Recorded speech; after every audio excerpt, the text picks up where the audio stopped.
Welcome to the beginning of the end, everyone. My name is Chris Krishnapillai. Let me first acknowledge the traditional owners of the land on which I am broadcasting from today, the Boonwurrung and Woiwurrung people, and pay my respects to their elders, past, present, and emerging. And I extend that respect to Aboriginal and Torres Strait Islander people all across Australia, and indeed to First Nations people right around the globe. Before we close this symposium, we want to take the opportunity to recap some key concepts that have been explored over the last 3 days, and to kick that off, to give us an overview in particular of ideation thinking that has occurred throughout the symposium, here's Ramy Ibrahim. Thanks, Chris. It's been a pleasure being at this conference, and I'll quickly share some highlights of what we've had today and the last few days.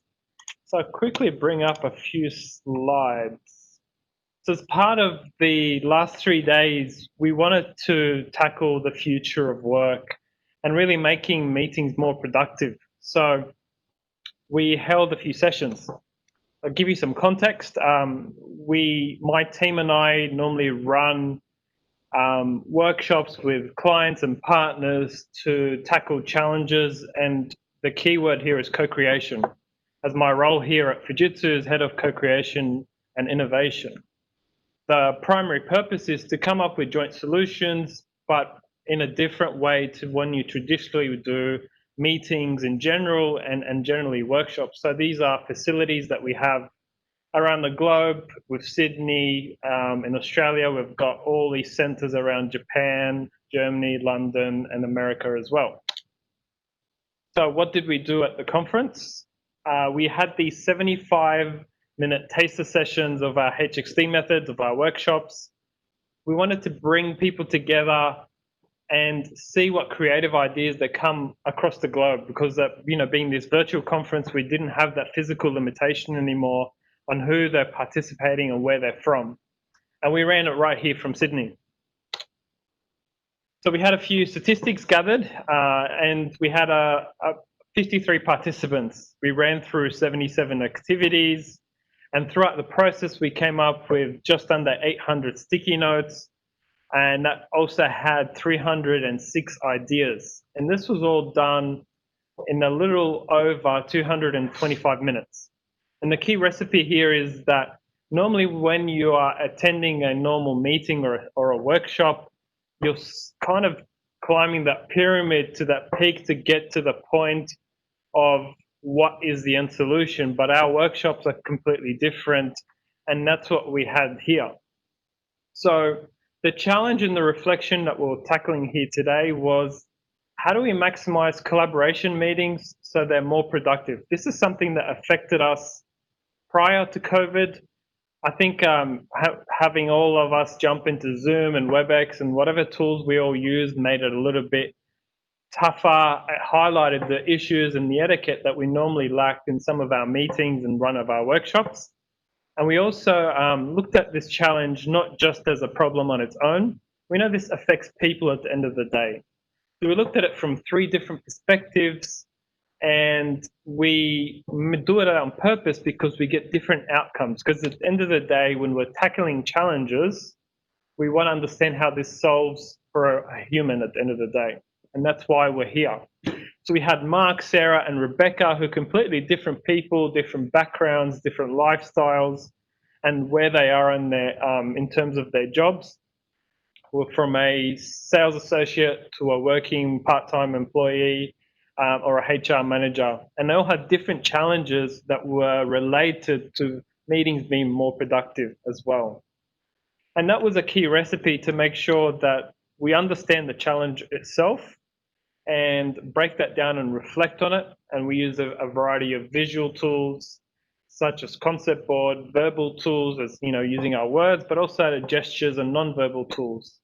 And that's to make sure that we're maximizing our time, and make sure that we're getting the best out of it. Once we got to ideas, we didn't want to just start from a blank slate. And that's where a lot of people get stuck in the past. When we tackle a challenge, we don't really understand the people behind it, and we do that as part of our workshops, but also give them inspirations. And really what that provides is the spark of an idea. These caricatures are there on purpose and our interpretations is what's important here, because some people will take a card literally, metaphorically. We have these different cards. We have over 800 of them, and we handpick and put them in there as well. So it's all about how we understand, how our different understanding is, and our different perspectives is what is unique. And then when we got to the ideation session, we had our personal ideation where we worked by ourselves. We went from round robin, and then we got to also share and collaborate.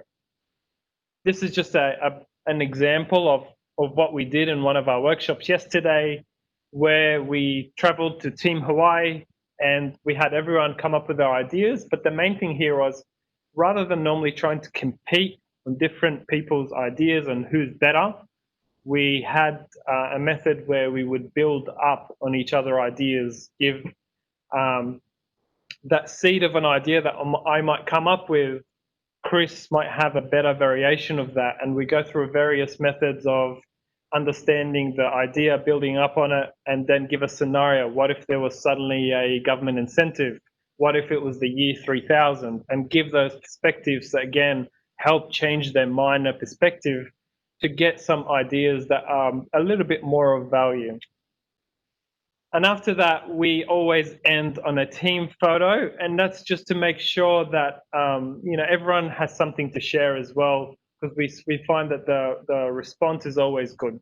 A few wrapping up notes here is that if we're to do this in our normal meetings, having with 56 participants, it would have taken days, where we did this in a matter of over 3 hours. Everyone had a voice, regardless of their age, seniority, background, or gender. It couldn't have been an email, which is, a question that we all take into a lot of our Zoom meetings lately. And really the best ideas that we've seen are from diverse backgrounds. And I mentioned earlier, rather than trying to compete, we work better together, build on each other's ideas.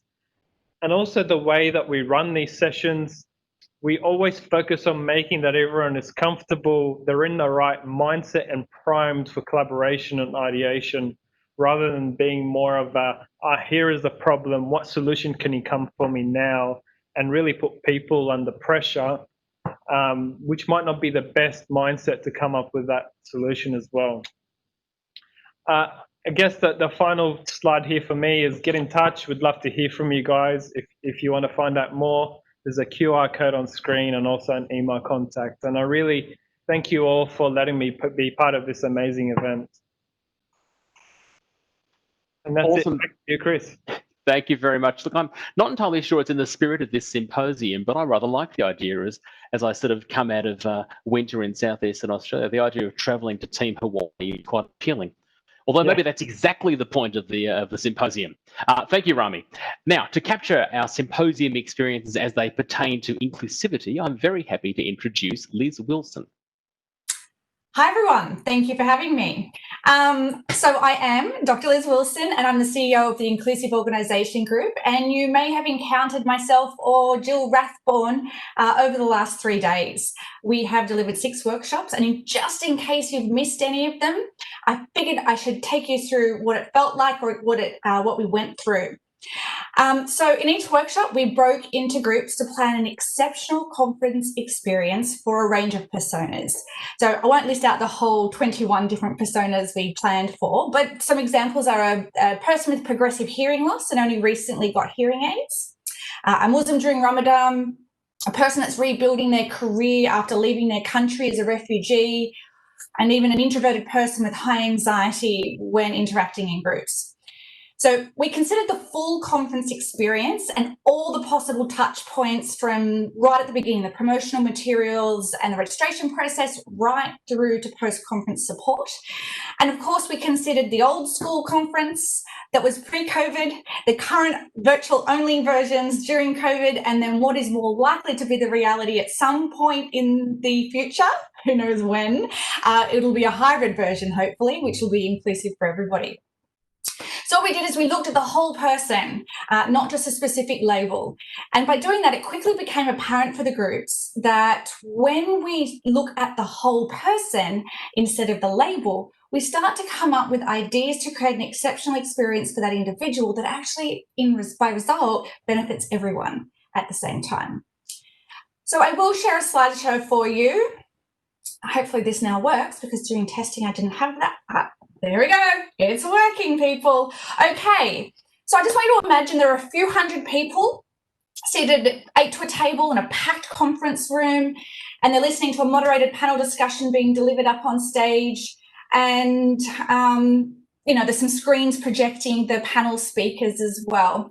But rather than everyone being really focused on what's being said, they've got some other things going on in their mind. So, you know, someone's thinking that they wish they could actually see and read what was up on screens. Someone needs to leave early because they've got to go get the kids, and then they're really disappointed because they're going to miss out on some of the best bits for the rest of the conference.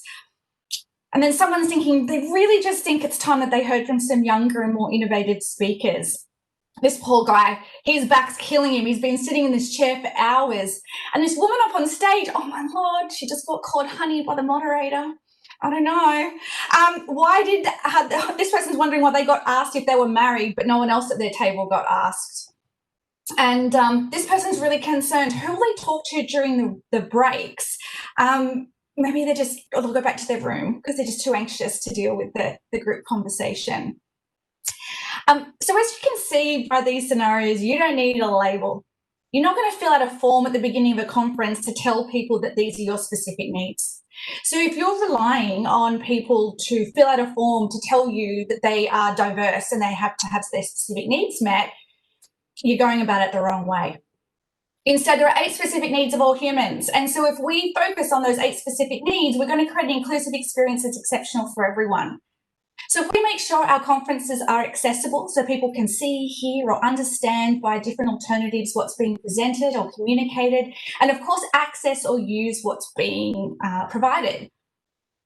Now I have to move my screen. So space. Someone might have a migraine coming on. The point is, if we provide space for everyone so they feel safe to do what they need to do, it enables people of all different types and all different needs to create some safe space for themselves so that they can accommodate their needs. Then we have opportunity. So ensuring all people are provided opportunity to fulfill their potential and they're not limited because of how things are being delivered or provided. Voice is making sure that everybody is provided the opportunity to contribute and are equally heard or valued and or represented.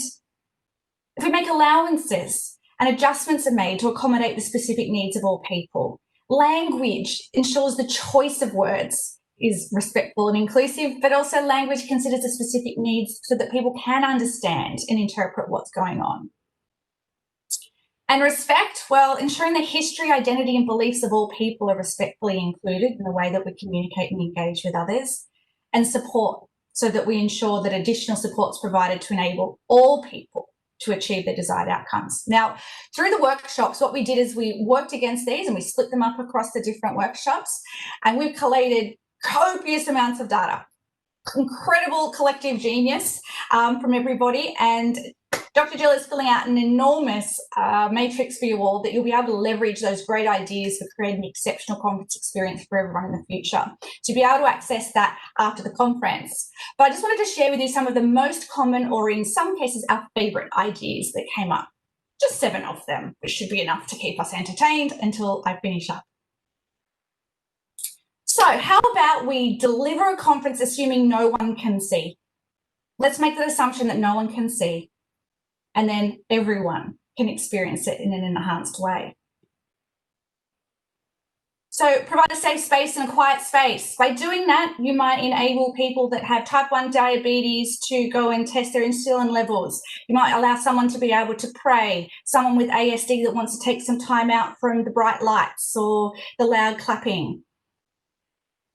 This one was awesome. Creating obviously flexible sessions, not dissimilar to what has been done across these 3 days, but one super cool idea was about creating breakout sessions for people's children after school hours where they could engage in suitable aged content that's similar to the conference material. Create opportunities for out-of-the-box thinking sessions. So that could be that it's allowing people with different voice, different opinions, innovative and controversial ideas where we're actually rewarded and recognised for that kind of thinking. Provide types of seating and standing options, which is the way that people are doing office fit outs at the moment. So it's like activity-based working. Educate speakers and all suppliers that are participating in the conference on what's expected of them in terms of inclusivity. Prepare a code of conduct or a conference manifesto regarding inclusion that everyone has to sign up to in part of the registration process. And then one of the coolest ones was creating a buddy program that was like a mentor program, but it was not called a mentor program because it was recognizing that you could actually both benefit. So mentor and mentee suggests a hierarchical relationship. If we just call it a buddy program, then we have peer learning as well. So those are some summary ideas. If you'd like to get in touch with us and continue that conversation around inclusion, whether it's in the conference and event space in particular, or just about inclusion in general, here are QR codes as well for LinkedIn. Our Include platform is a new page on our brand new world first empirically developed AI platform for people to make inclusive decisions in real time. Or you can connect with me personally on LinkedIn as well. All right. Thanks so much, everybody. Thank you very much indeed, Liz. Look, yes, they're great. They're great ideas, and they're great things too. I must say that one of the challenges that people have been having to deal with over the last 6 months or so is being in a virtual world much more. And I think for some people at this symposium, they've been looking forward to it. It's much more natural, but for a lot of people, it's been quite challenging. And one of the things people often say is it's so hard to not see people. It's so hard to be looking at a screen or a camera and not know what's going on. And one of the things that I find delightful is that right now there are people in their homes doing what they need to do for this to work for them. And I don't need to see it. I love the idea that people are standing and sitting and stretching and in their underwear and patting the dog and having a cup of tea and tuning out, frankly, if they need to. I think it's quite delightful to think that people have that control over their experience. That's really good stuff, really good insight. Thank you for that. Fabulous. Thank you. Yes. Pleasure. With a summary of all things evaluation, I feel like I've got to get this right now. I'm delighted to introduce Sarah Jenkins. Good morning. There you are. From South Wales, old South Wales that is. Yes, we ran 3 evaluation workshops, went on each day of the conference, and it was absolutely delightful to take part and a real pleasure. And a huge thanks must go to Cara Stitzline from CSIRO down in Hobart, who did all the recording of the questions. And we have a huge output. We had 35 people took part across 3 workshops. And we have a whole heap of questions, points that were made, and I'm going to produce a document out of that that's kind of going to be your go-to evaluation guide, if you like, and we'll share that through the conference organisers. But we actually have, I think, 10 key points that came out of our discussion. And I'll run through those as a presentation now, if that's okay with you, just so that you can see what we discussed. And the first of our key points was that, sorry, I'll just move this off your screen, so you can't see anything nasty and grey. Okay, the first key point was that evaluation really is about learning. It's not just a judgment and assessment tool, it's actually a really good management tool. And we discussed quite a lot how we should embed it in our event planning, so it should be there from the absolute outset. It's really important, people were saying, to have a clear purpose for your evaluation and prioritising your reasons. And if you're working with a number of sponsors or stakeholders, it's key that their purpose is understood as well. And I'll come back to that a little bit later on. We had a long debate about what the word success might mean to different people in the different stakeholder groups and trying to put ourselves in our audience shoes. We sort of began, there was a long discussion around the question of looking at a screen and not knowing what people are taking away from the event, not knowing what they're gaining from being involved.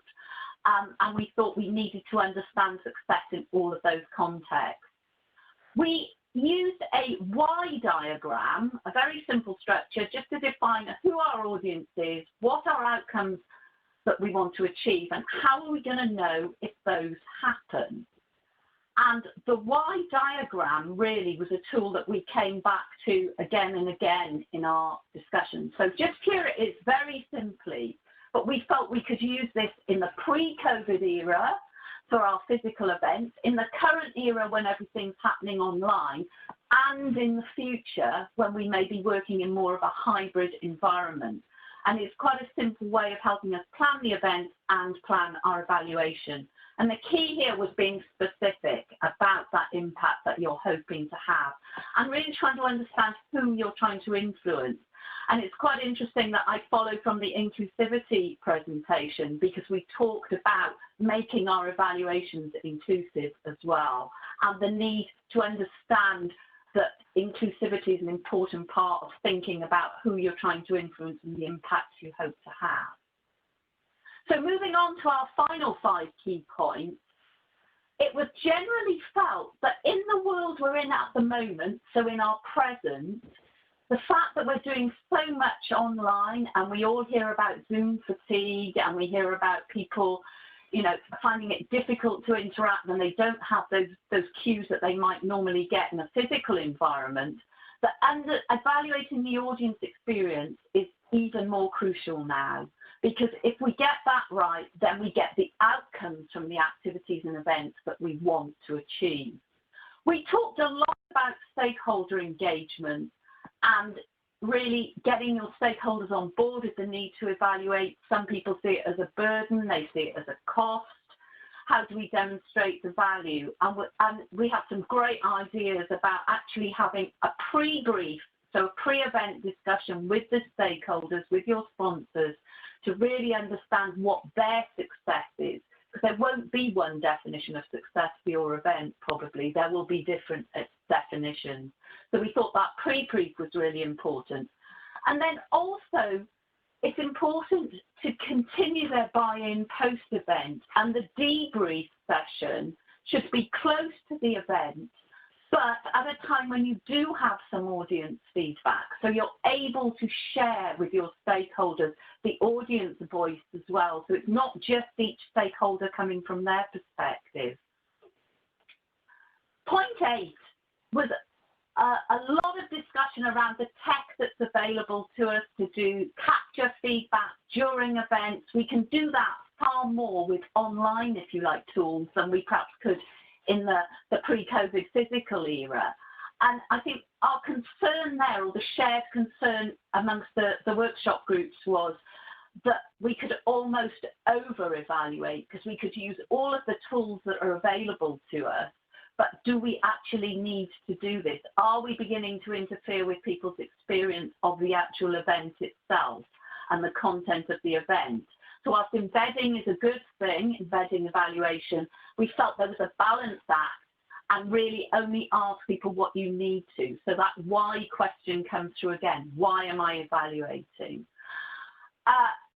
Point 9 is a discussion we had about inclusivity, and that wasn't, it was also about inclusivity in terms of different cultures. We had somebody who was running a program that spans a number of countries, is global, and it was the best ways. They felt that they are only getting information from certain countries, certain types of people, and we talked about there that actually finding champions and piloting materials and piloting what you do with the audience groups you're hoping to work with and the communities you want to work with is really important about making things as inclusive as possible.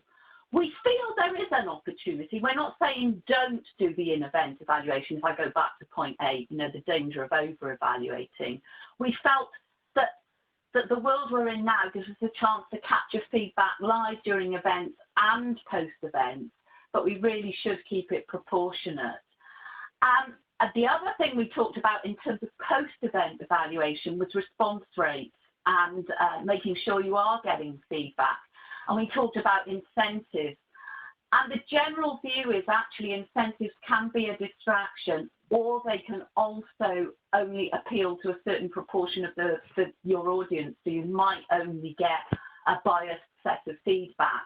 So our view there was it's far better to make your evaluations meaningful to the audience, explain how you're going to use their feedback, demonstrate how you've used that feedback in future changes, and remind them to give you feedback in a sensible way. So that was our view on, those were our 10 key points.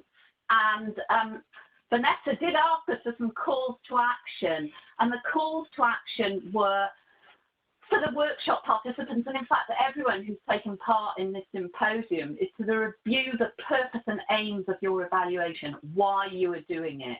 And from there, you'll be able to go through the stepwise process of planning a good evaluation. And one of the questions that we will be addressing in the document we're going to produce is, how do I know if my evaluation is any good? But we've also got a call to action for the conference organising team. And we feel that there's been quite a lot of discussion about how we keep this community going for the next 6 months or even longer. And we thought that would be a great opportunity for you to follow up with the community as to what they've done as a consequence of the meeting. And therefore, you're in effect evaluating this event over the longer term. So I shall stop there and just say it's been an absolute pleasure to take part despite the early mornings. Thank you. Yes, evaluating the evaluation. Thank you, Sarah. There's a lot in there about purpose and intent and learning, which I think translates well beyond events and meetings per se, and to collaboration more broadly. I think there's a lot to be said about asking yourself, why am I doing this? What do I intend to achieve? And how will I know if I have? But all very important questions irrespective of where you're operating, I think. Now, speaking of collaboration, to remind us about what we learned about distributed workshops and collaboration, let me channel you now through cyberspace to Liz Gilleran.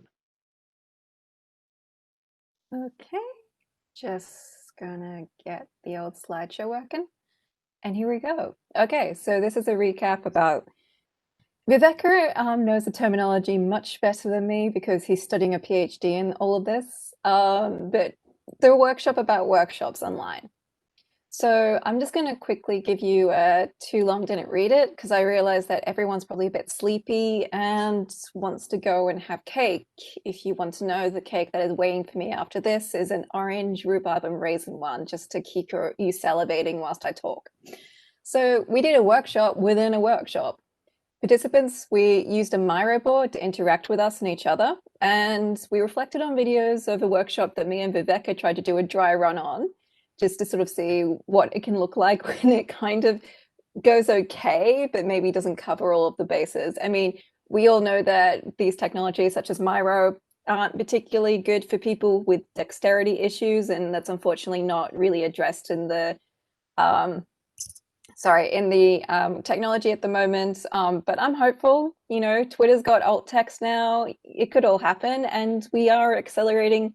Who said that recently? Because I've heard a lot of figures that digital transformation is being accelerated by 20 years at this point. So it could happen.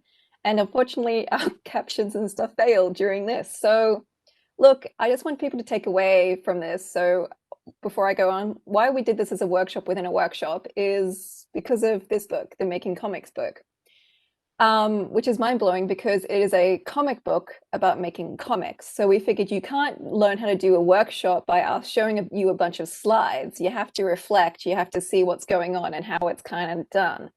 So even though we're not as masterful as Scott McLeod yet, I've been doing remote workshops now for a year, and I learn so much from each one of them. So I know a lot of people have been talking about all of this stuff today around what you should do, what you shouldn't do. And Vanessa has done an amazing job of this symposium, that's the word. And I've run events myself, and I couldn't bring them up to this caliber, particularly with how accessible they've been. So I think we need to give a good round of applause to Vanessa for all of this.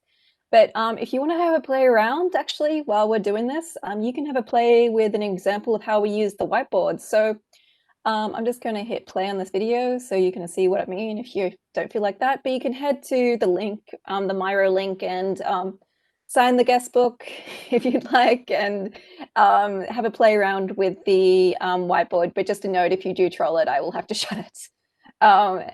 So yeah, so these are kind of activities that we did. And in the way we kind of did them is that, yeah, we had little sheets, and this is the way I do things now, is I do them left to right as a way that people kind of figure out how to use these and go along. So you can try out this Miro board that I made just quickly, and you can contribute to one of the debates that we were having, and also guest book.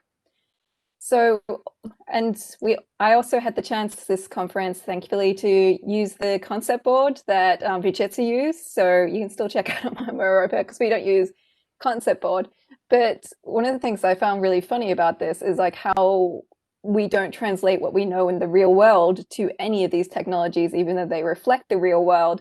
And one of the things that Vivek had talked about is the fact we don't have shared media spaces, and they're not really in development. So how Leah was actually talking this morning about people embodying in a virtual space together with avatars. So maybe that's upcoming, but I'll just set the scene for what we did. So we tried to hold this workshop with several of our colleagues to do a little debate on 3 topics, and a huge amounts of thanks to people who joined at the last minute to be in those videos. We didn't tell them what the workshop was really about, and we planned it completely on the board, and they were basically going to get the full brief of what we were doing as we got into the workshop. So that was kind of what we did, and we had a series of videos of that workshop with various little lessons of things that I've learned from watching myself give workshops, and how you can learn each time. So we're getting permission from all the people that appear to publish this outside of the Future of Meetings, so people can enjoy what we've learned and that kind of thing.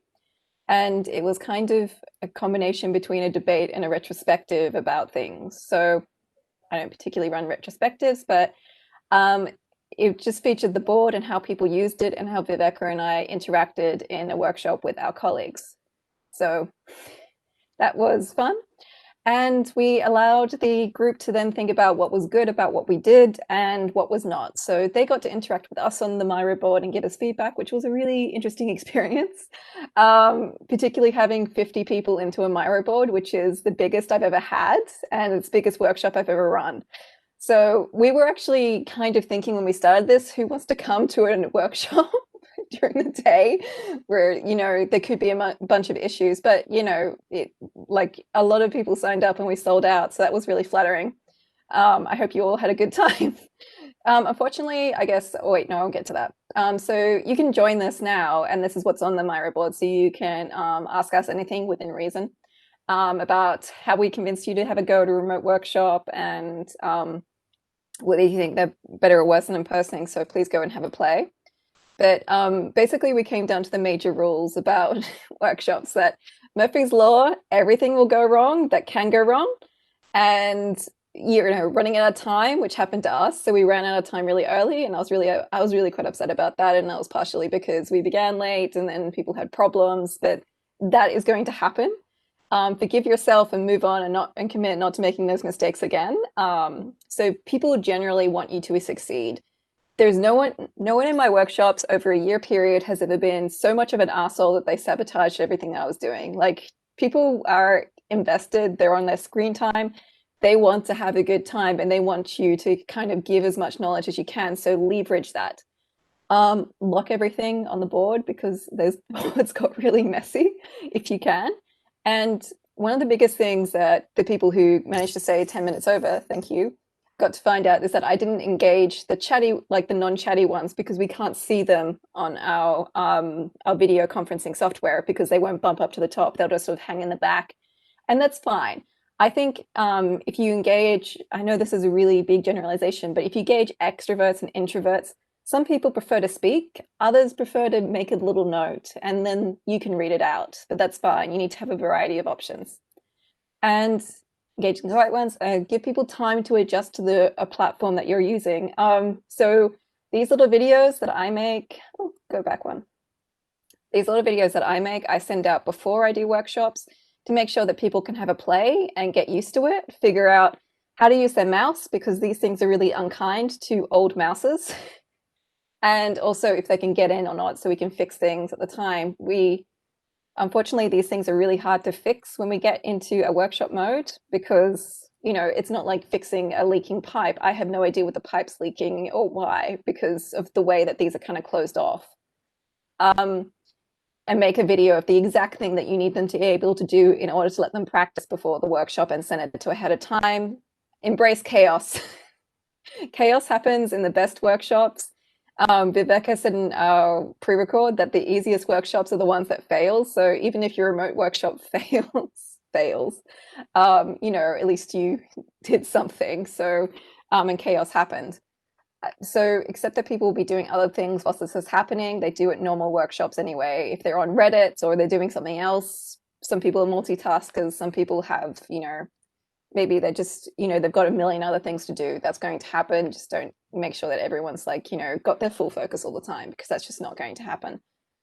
Tell you people what you need them to do and want them to do, but also let them play because we need to have people do creativity. And I think when we get into these environments, we just like, go to C12 cell and look at that note and then fill out that note. We can get very dictatorial with how we do things, and that's not really good for discussion, and it's not really good for collaboration. I feel it kills it. So I even have a sticky note from one of the videos that we had that had someone wrote, my friend wrote a note, radical tool anarchy on it and stuck it on one of my things that I had. So yeah, let people play. And this is my biggest learning is plan for asynchronous activities. People don't need to be engaged the entire time. Is that some people things that they can do beforehand, afterhand, let them do it. So also people don't need to be perfect. I felt actually really bad about, I'm going to be a bit vulnerable, a bit Brene Brown. I actually felt really bad about the workshop because I was just like, you know, I prepared a lot. I cut up all these videos. I put a lot of love into what I do and I felt things were falling apart. But like, look, Beyonce misses her mark and no one cares because like we have Homecoming. So like, you know, if you want to attempt this, please go ahead and attempt it. Try and engage as many people as you can and make accessibility adjustments if you need to. That was something I couldn't dedicate too much time to, but there's other people in the conference who got that all over the shop. No one cares. Like if you do a workshop that stuffs up, no one cares. If my mom's a kindergarten teacher, year 2 now. And she says, if people get 3 things from the workshop, that's fine. That's super good. So give it a go. We always need more time. And I'm trying to learn this myself. Be humble if things go wrong, because you can't be the master of the show. You can't be a magician. Things will go wrong. We can't tightly control people as we think we can. Optimize for asynchronous activity, sorry. And also 50 people is a massive workshop. Thank you for coming and participating in that great experiment with me, I guess. I don't have anything to kind of promote, but like big thanks to everyone who came. And if you need to email me, a couple of people have already. Feel free to hit me up at my Data61 address. And yeah, we're kind of with these remote technologies, I think of it as building the Harbour Bridge. We've got 2 halves, which is like, you know, people and the internet and offices, and we're trying to come together as much as we can. We're just not there yet. Anyway, thank you for coming, and I hope you had a great time, and to see you all in the future. And yes, big thanks to Vanessa. Big thanks to the Vichitsu people because I did that workshop. And yeah, thank you. Oh yeah, and you can sign the guest book and play with the Miro thing. Thanks. Thank you, Liz. And people, please do that. Drop in there. One of the joys about a virtual experience is that the doors don't get closed. There isn't a security guard coming in and a bunch of cleaners sorting out. So you can dive in there now and into the future, which is a great thing to be able to do. And I do think that's excellent advice too, the advice to forgive yourself and move on. I think as we live in a space where technology is changing and we're trying out new things, whether it's just new for us or new for everybody, I hope that we're in an era now where people are going to give a bit of slack because we are all somewhat vulnerable in the act of doing that.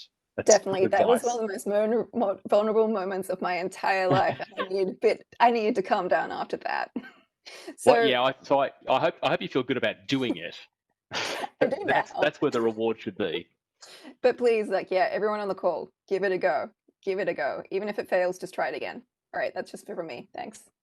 Very good advice. Thank you, Liz. Well, look, we now need to turn for the final time, I believe. It's my pleasure to introduce our conference chair. Now, I do know that there was reference earlier about clapping, and of course, this is one of the disappointing things for people like me. It's great to hear the applause. Even the boos can be quite engaging. Certainly, the laughter just gets you out of bed in the morning. But in the absence of that, it's just enough for me to know that you're doing whatever it is that works for you to applaud, or at least welcome back to the screen our conference chair, Vanessa Moss. Thanks, Chris, and thanks everyone for the workshop summaries. It's actually, it's a huge benefit for me to also hear how they all went, because I didn't get to actually do on any of them. If I did have clones, which I don't, Eric out there, I would definitely have wanted to go to all of them. They all sounded so amazing. So thank you for the workshop. I know we couldn't summarize all. Thank you to those who did put together those summaries to give us an insight for those who couldn't make it. So I'm going to share my desktop. This will be a little bit experimental because I have to switch windows during it. So anyway, so welcome to the official closing. I don't honestly know how the 3 days have gone past already, but they have. So yeah, thank you for being with us for these 3 days, and thanks for tuning in for this session. So to start with, I wanted to, go back. Where are we now? Okay, so we made it. We survived. That's great. I'm glad. So this is the end session. Like Chris mentioned already, there is trivia after. So, it's not quite the end, but it's almost the end. It's the official end. And there is the afterwards. So we'll come back to that because I think, it doesn't just stop today. Hopefully, there are still a lot of things we can do in the afterwards period. So this is an image made by Shinoa. This is one of the results from the pre-event survey. So thank you very much for everyone who filled that out. These are the keywords of things that people were interested in getting out of it, or positive experiences. And so you can see that, like we mentioned to start with, we do want to treat this entire process experimentally, wanted to try different things, see what works, see what didn't. And so we will be using that feedback, and we want as much feedback as possible from everyone, like regardless of what role you played, attendee, speaker, contributor, panelist. We want all of that feedback because that's how you learn. It's by all of these experiences to see what worked and what didn't. Okay, so I wanted to show this polygon because actually you may have thought that the conference registration stopped. That purple line at the end is the start of day one, or at least midnight. And what you can see is actually we didn't close registrations then. People could still register and the registrations kept going. We will keep that registration link open, but the capacity for our platform is 1,500. So that's where it will stop. If you do want to get people into the platform, like the community and stuff, let them know. I'll come back to that again in a second. Some photo highlights. So obviously a lot of things happen. Like I am so sleep deprived right now. So when I look back at this later, I don't even know if it's going to sound coherent. I hope it's coming across okay. Very tired. I just realized probably the wrong microphone is going. That's okay. You can hear me fine, I hope. Anyway, so some photo highlights. Like this is just capturing some of the different things that happen. So, you can see a screenshot from one of our panels. This was the 10 p.m. panel. That was really exciting about the future of conferences. You can see from one of the workshops as well. I think that's one of the Fujitsu workshops, a photo gallery. It was really nice to see all of the photos coming in. I love how many fur babies were appearing, and also just family photos. They're really capturing the experiences that people are going through right now. It's really nice. So keep sharing your photos. That would be great. Dom Price with Rika. Rika definitely wins for the best speaker intro with the really cool sound. That was amazing. So good job, Rika. And Dom's energy was amazing too. Well, Gather. So there were the whiteboards. And people could all kind of contribute. So I think that was really nice. And thank you to everyone who went into that and experienced it and tried it out. We had our contributed content. So one of our contributed panels is shown there. I when we put in the call for contributions, we didn't know what to expect. We didn't know what people would want to talk about, but we wanted to make sure everyone could be part of the conversation and could have a voice. And we were really blown away by what people suggested. So thank you for engaging with that and preparing content and being part of those panels. It was really nice. And also the cooking activity. So that was like really fun. I don't know how many people tried to cook along. You can still cook along. That's totally cool. It's, you know, the link is there, the recipe is there.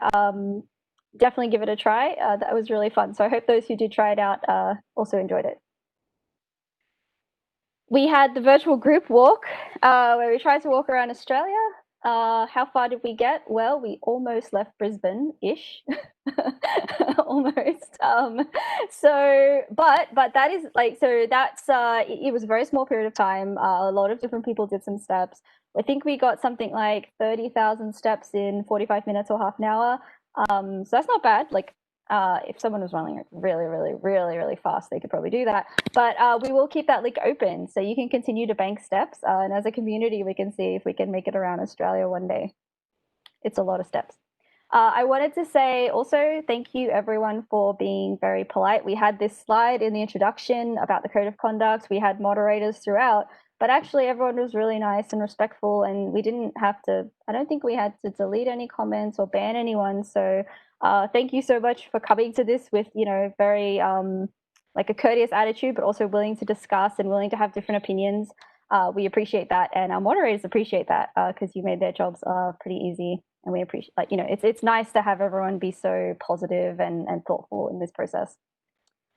Right, so this is a slide reminder to me to go exit this and go to my other thing, number 1. So let's go there. All right, let's do an experiment. So I want everyone to go to menti.com, www.menti.com. You can do it on desktop, you can do it on phone, probably iPad as well in the browser. So just go there, enter the code at the top. It is 9615305. So I'm going to do it as well. So what you'll get when you go to that link is a series of questions. They're just like yes or no, it's like a checkbox thing. So once you put the code in, which I'm doing right now, I feel like I'm on a cooking show, but it's not. So yeah, so once so you can see someone's put it in. What I want you to do is go through those and click which ones apply. So which ones have happened over the course of the last 3 days. So I'll give everyone a couple of minutes to do that because it will take a little bit of time. And I'll do it too.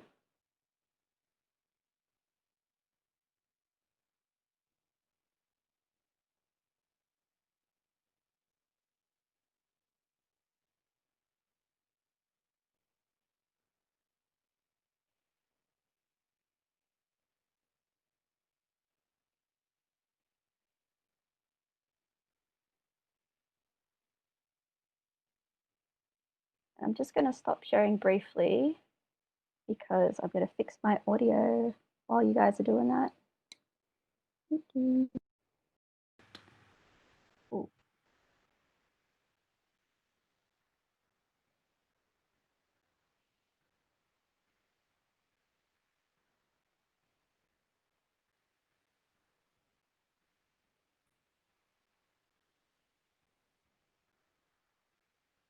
I wish I had like a little elevator music button now.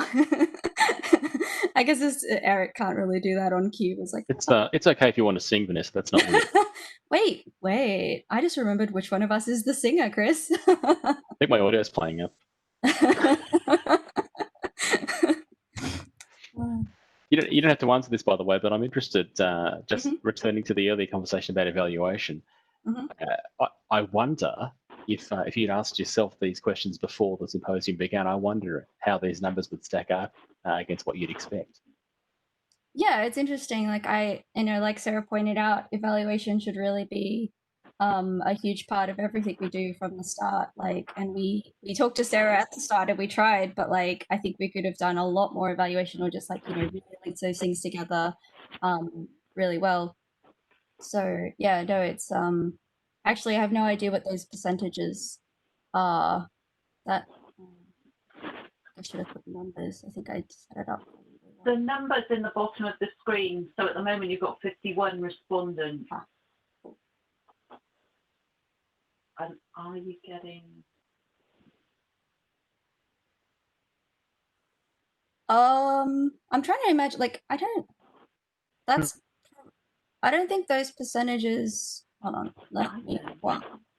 You know what I think it is? I reckon those percentages add up to 100%. Yeah, I know. That's what I was got. thinking, because it gave me the option. I was like, and I clicked, oh yeah, percentages sound good, and then it was like, no. If you haven't seen watching this. No, I know. I'm going to change that to numbers. I reckon there are people watching this right now who have just are flabbergasted that I was excited about realizing that. Yeah, I apologize. That's not my I was like, suit. no, it does add up to 100. No. And now if you haven't seen the back end of Mentimeter, now you have. So welcome to that world. Oh, very nice. Yes, now we've made Mentimeter vulnerable too. Sorry, Mentimeter. Well, now I know how percentage works. That's good. Why would you want it to add up to 100? I guess if it's exclusive. All right. Well, anyway, so that's I think a little bit representative. Feel free to continue answering that. I think what's great is actually we have 100% saying thought about new things or ideas. That's really awesome.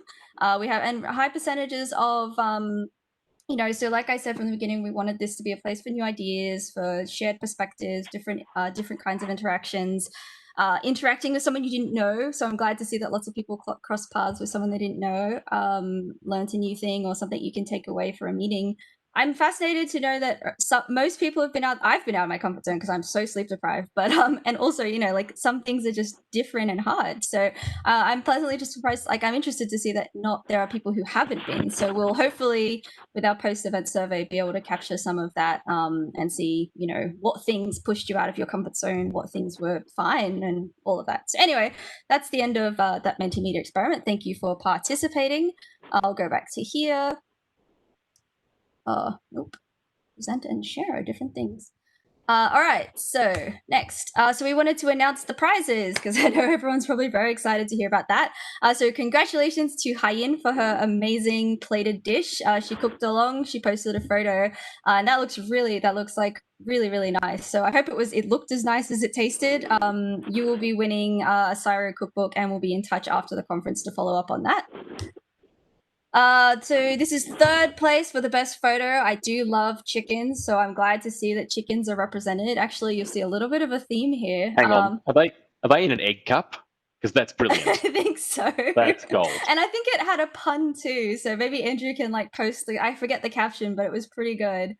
So yeah, congrats to third place. Great photo and great chickens. Second place, theme emerging maybe. Yep. So we've got Eric's very, very cute puppy, who I think he said something about it mining the backyard. So not as innocent as it looks. And first place went to Stacy. So this was a photo of her new working from home colleague, and that's really adorable. So definitely, I mean, like I said, I love seeing all the pets come in, and I can see everyone else did too. So yeah, so continue. And there were lots of other really nice photos, and I feel like there was a great photo from Xavier that was it was like a message posted on a board in Victoria. So anyway, so there's a lot of cool stuff there. Check it out. Passport. So that's my passport. I did too, so you can see I failed. But someone who did much better and who won our passport raffle is Karen Lee Waddell. So congratulations, Karen, and we will be in touch with you and the other winners. And finally, the leaderboard. So this is people who are active, asking questions, replying, posting photos, all of those things kind of like in the secret backend that we don't even know how it works. That adds up to points. And you can see that, so Nick Mortimer came first, followed by Claire Harris and Viveka Wiley. So congratulations to all three of you. We'll be in touch. Special mention to Ron, who I know was up there the last couple of days, but then got a little self-conscious about it. But I think he's probably still in the top 5. Ron, I think was amazing at trying out all of these new things as well. So yeah, and if you watched his talk, which was amazing, I only briefly mentioned that I was probably doing his speaker introduction, and he's like, and he just took away that it's thank you for the introduction, Vanessa, and that was very smooth. So very cool. All right, so it's come up already, keeping the conversation going. So yes, one of the things you may not know is just like Hoover, the platform was available before the conference. it will actually stay open or available after. That's one of the great things about Hoover. I was having a conversation with Faye Wren, who was the sales consultant that got us into Hoover in the first place. Yeah, so that and she said, even if we want to keep it open longer after that, we can. The future of the content will depend on our speakers' preferences. They own the talks, so we'll be contacting them to find out how willing they are to keep their content available after the conference. But the platform will stay up. The reason for the asterisk is because we didn't have time to do this before the conference, but we had set up accounts and we had this in mind.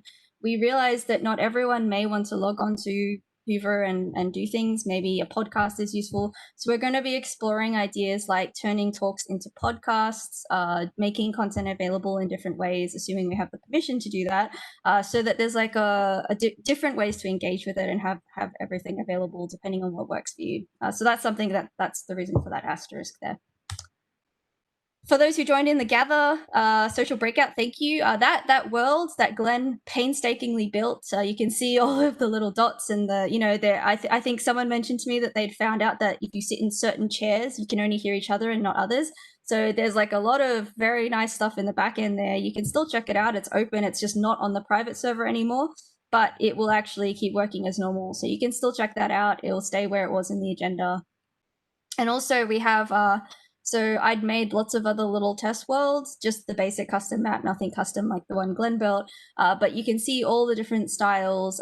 This is in the logistics section. You can click or you can do the text thing and it'll show you the different styles of worlds. So if you want to chat to someone, you can say, hey, meet me in the beer garden at 4 p.m. next Tuesday. And you can hang out there and meet there. That'll just stay up. So so I guess, at the start we said, explore and share, be open to new ideas. So now I think it's time to reflect on, everything. Like reflect. I will be reflecting from in my sleep on a bed. It'll be awesome. But also, keep discussing and turn it into action. Think about the things that we can do that are tangible actions that we can take.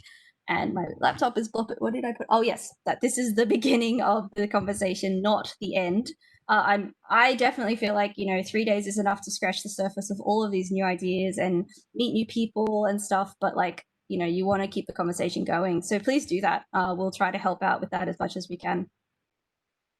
Just a reminder, we do have trivia tonight. That will start at 7 p.m. Sydney time. So that's an hour from now. There'll be a gap between this and the trivia. You can get in like 5 minutes early. Do come for that. Like it's, you'll be in little teams and there'll be prizes and competing. It should be a lot of fun. There'll be some themed questions on TFOM. So if you're paying attention, then you may do well. But yeah, so definitely come to that. It should be a lot of fun. And Trivia Hub's going to host it for us. So I'm looking forward to it. Right. So here's a reminder to Vanessa number 2. So I'm going to go to this slide and click present. So this was Chris's idea, so huge credit to him. He said, because I said to him, I have so many people to thank, and he's like, do it creatively, because no one wants to listen to names for an hour, even though there was names for an hour. So I said, oh, what about Prezi? And so this is what I've got. The images are, there are meanings. I can tell you the meaning behind them, but they came with Prezi. So it was like, I didn't buy stock images or anything. But anyway, so first, thank you, CSIRO Research Office and CAS. We would not be here. We wouldn't be doing this conference if we hadn't been able to get that vote of confidence to try and turn this into something real. And obviously, we couldn't have done that without the support, financial, but also just like the support saying, hey, this is a good idea. We're interested to see this. We want to see this through.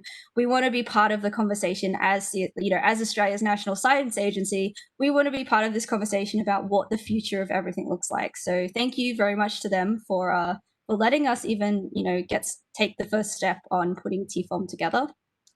Our invited speakers and panelists. So as you saw, there are an amazing range of keynote and invited speakers and panelists that we and you know, they all came together to make our program like so diverse and hopefully interesting. I hope everyone at least found a talk that they really found exciting. Those speakers and panelists, you know, they put a lot of effort in leading up to it. They, a lot of them, almost all of them, I think, came to the conference to actually engage with you live, either in a live Q&A or via text chat and questions. So thank you so much to them, because without you, we wouldn't have had the amazing program that we were able to put together. So thank you so much. Partner sponsors. So I don't know if, like, you know, I think there's meaning behind the images. So things are the sum of their parts, and our partner sponsors, like, they provided some of the key components that made the conference go smoothly. We had, I think the technical side went pretty well. Maybe you can post in the chat if you think it went pretty smoothly. But we were quite happy. We did a lot of testing, but like I said, so our partner sponsors made a lot of the things possible. So that was, you know, it was Arnet who provided the infrastructure for Zoom so that we could set up webinars and test things and make sure we could administer everything properly. And it was Fujitsu who provided ideation workshops. Glue, I hope some of you went to the Glue open hour sessions. They were very excited to meet people in Australia and bring them into the Glue platform. CSIRO itself, obviously. Hoover helped us out, and Cisco too, and Trivia Hub. So thank you to all of them for helping us make the conference what it was. So similarly, workshop providers, I think it's very, not just to be talked at, it's very important to do things and have activities. So thank you to everyone who provided a workshop where people could, you know, have a hands-on practical session. I hope that was enjoyable. And like I said, we'll be looking for feedback on what things you enjoyed as well later. Exhibitors. So, you know, the virtual expo hall was very exciting and there was lots of different things. I hope someone, you know, you found some interesting tools or services or organizations that you didn't know existed before. You can still check that out. Like I said, the exhibition hall is still up. So thank you very much to all of our exhibitors. The contributors, so I already mentioned that earlier, but yeah, thank you for, you know, taking the time to ponder this topic and bring together content that was so relevant and so important that we wouldn't necessarily have captured otherwise. So thank you for doing that. This is like, because, you know, I don't know how trippy it is to look at the video of yourself and record and stuff, but hopefully it was okay. Hoover, so this image is like, you know, when you're putting a conference together, there's so many things you have to do. Hoover, we looked at lots of different platforms. We'll tell you stories later about all of the journeys we went through trying to decide stuff, but Hoover really did make it easy. And I think I actually forgot to ask Faye this morning, but I don't know if she's probably ever had anyone ask her as many questions as I did, and then the committee and the meetings. So, so thank you to Hoover and Faye for bearing with us and answering all of the crazy, like, many number of questions we had about the platform before we decided on it. I wanted to also say thank you to partners, families, and friends of all involved. You know, a lot of us are working from home, especially, you know, organizing committee members, families, but also attendees. You know, it's hard to balance the work-life balance when you don't have those distinct, or even if you are at work, how do you actually escape work? You know, are you actually in the conference when it's virtual? So these are questions I think we can continue to explore. But in the meantime, we wanted to say thank you to everyone who was affected by your attendance or your participation in this conference. And we hope that, you know, that you got a lot out of it. And, you know, thank you to those around you who have helped make that happen.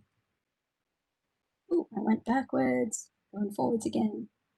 And I wanted to give a big shout out to the extended committee support team. So there was a lot of people that helped us out. I'm not even going to try to name names because there's so many people, like, throughout CSIRO externally that, like, helped us out with various things that needed to happen throughout the conference. You can see a list of that on our website of the extended committee. But yeah, there were a lot of people. So thank you very much to all of them. Thank you to the social pioneers. We tried to be a little creative with, you know, what we tried for this, you know, social breakouts, the cooking session, the virtual group walks. So for everyone who, you know, participated in that, was willing to give it a go, thanks so much, because, well, it was really nice to meet you. And also, like, it was great to see people willing to try new things there. So thanks for joining us in those social activities. And that leads me nicely into everyone who embraced and, you know, participated in TFOM. we wouldn't have the conference we had if there hadn't been interest in it. So from the beginning, thank you everyone who showed interest, who joined up, who signed up, who registered, who came, who participated, who asked questions, who, made this conference actually feel like an online virtual community for a few days. It's been really great. And I hope we keep it going after. And finally, the organizing committee. This, it's been a gargantuan effort. We pretty much we did everything ourselves within the organizing committee for the most part. And yeah, it was a lot of work for a lot of people. It was a lot of late nights. There were people who, had to take the lead on certain tasks and just go with it. So I want to say a big shout out, and I hope everyone else is as well, to the organizing committee, because without their efforts, we would not have had the conference we had. So thank you so much to them. And now we get to see it's not going to have sound. So, ooh, it went away. Let's go back. Why does Prezi hate me so much? I will fix this because I think you need to see it. Oh, I can just show it on here. All right, so this is our hello and goodbye and thank you to you. There's music, but hopefully you get the reference. But that is some of the people in our committee getting together on a Zoom call to say hello to everyone. Right, so the very last thing I want to do, I have the clapping hands emoji because there are a lot of people to thank. So I'm going to put it in here because that's my thank you. And can everyone copy it or put it in and just clap everyone? Because I think it'd be really nice to see lots of clapping for all of the people who were involved in this. Well, that was Inception because I could see my own screen. Okay. Oh, you did it again. Wow, learned nothing. So in the final finally, I just want to say thank you so much for joining us. Thank you to everyone who made the symposium possible. And I'm looking forward to continuing the conversation and the community going forward from here. So thank you. Thank you, Vanessa. Well done. Well done. You may be overtired. That was actually really good. Very impressive. Lots to cover, and many of your sentences had verbs.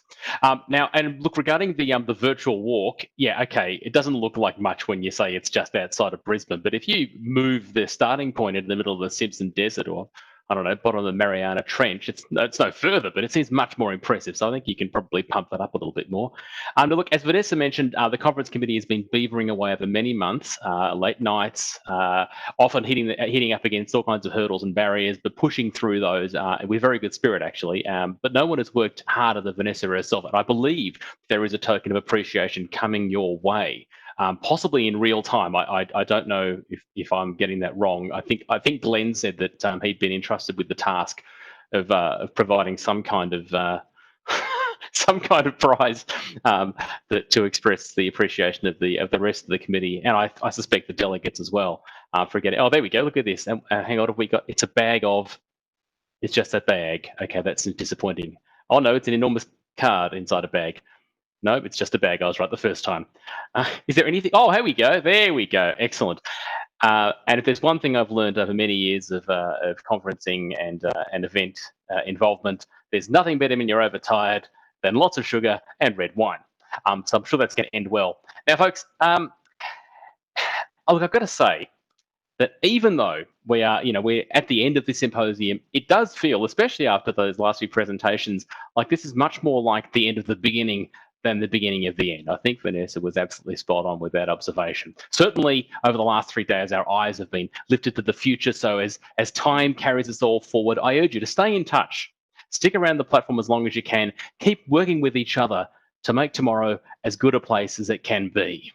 With that in mind, we'll leave you with this. Tell me the one about the virus again, then I'll go to bed.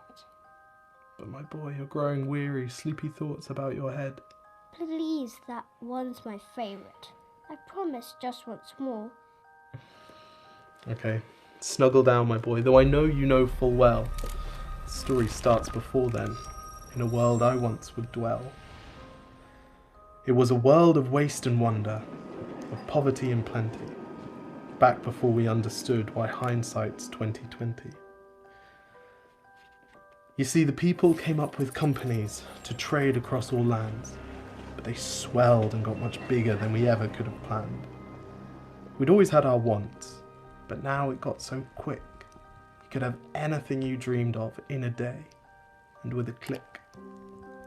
We noticed families had stopped talking. That's not to say they never spoke, but the meaning must have melted and the work-life balance broke.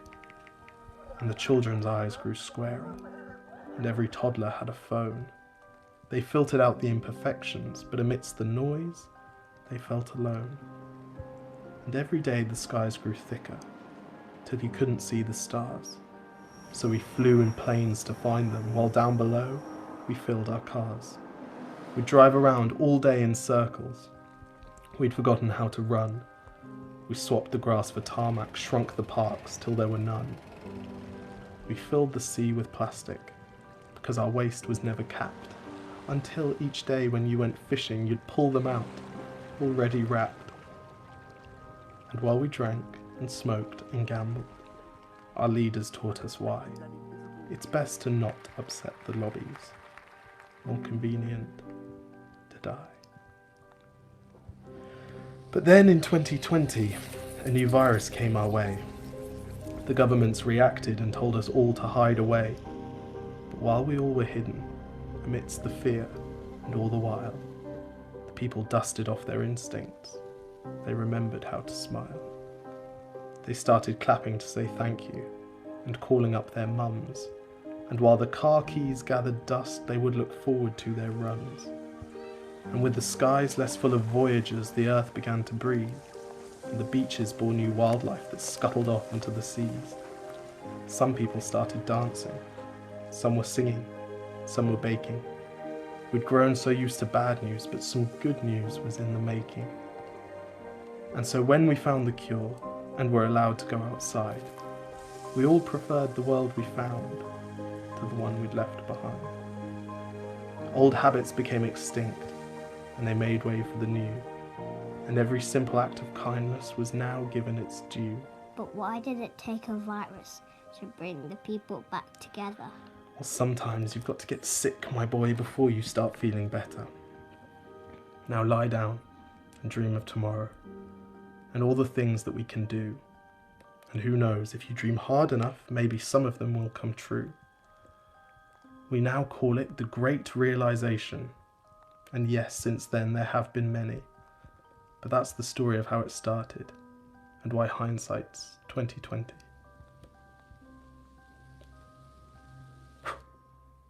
Because if you look at the camera, they know someone's filming it because they can see you. Exactly. If you look at the camera, they know someone's filming it. Okay, lie back down.